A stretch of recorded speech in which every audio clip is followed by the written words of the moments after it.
For the first time in a decade, we are getting the most comprehensive look at exactly who is living in the U.S. and where they are living, all 331 million of us. Lisa Desjardins takes a deeper dive into the new data from the U.S. Census Bureau. Today's census numbers will impact power and policy in this country, and they tell us a lot about what's happening right now and perhaps why. To help us understand, I'm joined by some census all-stars, Hansi Lo Wang, who covers the census for NPR, and Mark Hugo Lopez, Director of Race and Ethnicity Research at the Pew Research Center. Hansi, let's start with identity. The census has told us that the population of white Americans is on the decline. Now, those who describe themselves as white only are still the majority. But if you look at the numbers, white Americans who say they're white only, that number went down about 9% in the last 10 years. White only non-Hispanic. Now, other groups rose. Black only non-Hispanic up 5.6%. Asians, non-Hispanic, up about 35.5%, a big leap. And Hispanics saw a similar population boom, 23% increase in their population in the last 10 years. Was this surprising? What do you make of these numbers?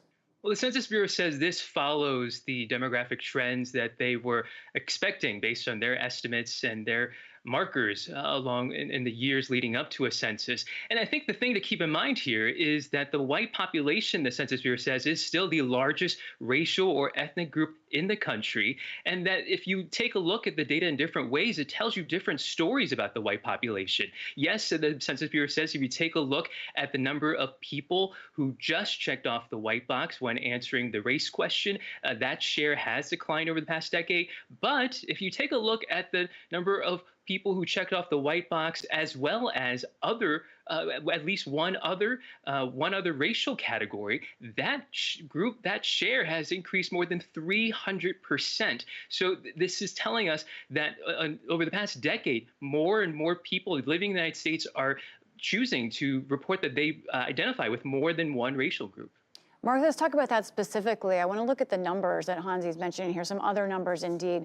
When the Census Bureau grouped together those who say they are a race other than those described on the form or multiple races, let's look at the data that we saw today from that. That is now the second largest racial identity, essentially either multiracial or another race. And we saw that group go up 129% across all races. What is this telling us about America today and how people identify?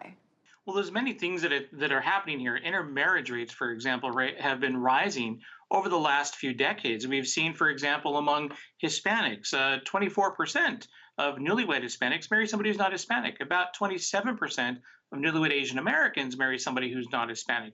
And oftentimes the person who is that spouse is somebody who is white, non-Hispanic. And so when we take a look at these numbers, the 33.8 million people who marked two or more races, which, by the way, is a large increase over 2010 when about 10 million people did the same. What we're seeing is more and more Americans are identifying multiple races as part of their identity. The Census Bureau will say that that's partly a reflection of the better way that they ask the question about racial and ethnic identity. But as you may have seen on TV, many people are searching and trying to understand their ancestry and their roots by doing DNA tests and so forth. But all of that speaks to me by saying that it looks like Americans are trying to understand where they're from, including claiming many of the different roots that they have in their background. And we saw some of that data today in the Census Bureau release. Hansi, Mark just raised a good point. A lot depends on the question you ask. And the fact that the second largest racial group in this country is composed of people who either said they were other, not on the form, or multiracial, what does that say about data and a possible data problem for the census? And also, they had other issues. What do we know about the accuracy of this data coming out of 2020?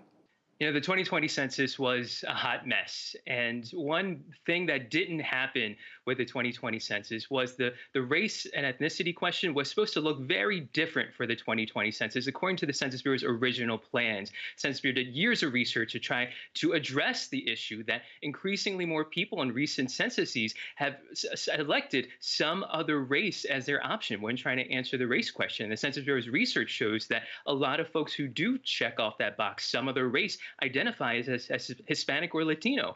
And so the Census Bureau tried to address that, try to change the way it asks asked that question, but during the Trump administration, the White House's Office of Management and Budget didn't make policy changes that were proposed, essentially didn't make any action on those proposals, forced the Census Bureau to move ahead, have to print out those paper census forms, get the census ready to go. And so the Census Bureau had to rely on a different kind of question that they were planning to use.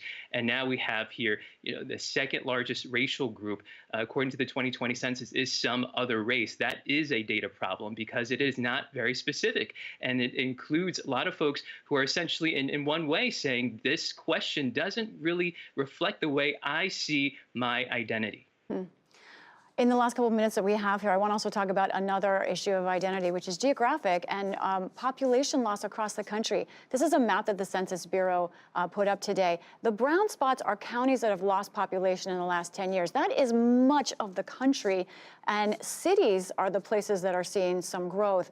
I want to ask both of you what you think these trends mean for our politics right now, our sharp divide, and the huge redistricting fight up ahead. First, Mark, then you, Hansi. Well, as the Census Bureau noted today, a lot of these changes are people moving to metropolitan areas. So, as you noted, suburbs and cities have seen some fast growth, or at least more growth in the last 10 years than rural parts of the country. Now, this is a trend that's been going on for 20 plus years, 30 years. But it is interesting that when you take a look at this, some of the fastest growing places are suburbs and also cities. The District of Columbia, I think, is really one good example of a place that was declining in the 1990s in terms of population, but is now one of the faster growing parts of the country in terms of a city. This could have some implications for redistricting because as the population has shifted towards urban areas and suburban areas, that may lead to some different drawings of redistricting maps. We'll have to see what happens, but that is one potential implication for this change. How big is this in redistricting and just voting rights and overall, Hansi? I think we have to remember the data out today, the main purpose of it is to redraw voting districts, and this data is coming out more than 4 months late, and a lot of state lawmakers, redistricting commissions know that, have been aware of that, and some of them are under a lot of pressure to meet legal deadlines to draft voting maps. Some state and local governments have already pushed back upcoming election dates because they didn't have this data that's out now. And so it is a rush to get maps drawn, and also it's going to be a lot of pressure to make sure these maps are drawn fairly because of all this chaos now with these delays. We'll have to see how redistricting, which is usually a very messy process, this is likely to be an even more contentious process with this data delay. You help us understand this important mess, the Census All-Stars, Hansi Lo Wang, Mark Hugo Lopez. Thank you both. You're welcome. Thank you.